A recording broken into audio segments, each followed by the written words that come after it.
பணிந்து வரும் போது நெஞ்சில் நிம்மதி பிறக்குது கந்தையா. சுகனே சிவனார் மகனே உன்னை பாட பாட சுகமாகுதையா.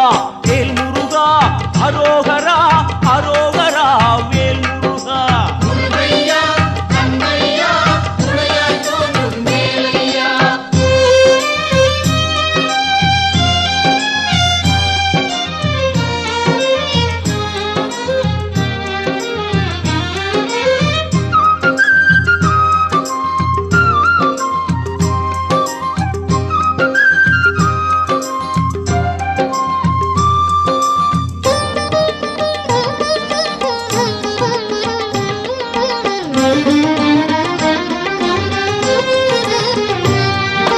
கங்கை நதியும் சரவண குளமும் தாங்கி வந்த கர்ப்பம் இன்று பன்னீர் தோளும் நீரும் அணிந்து ஜொலிக்குது.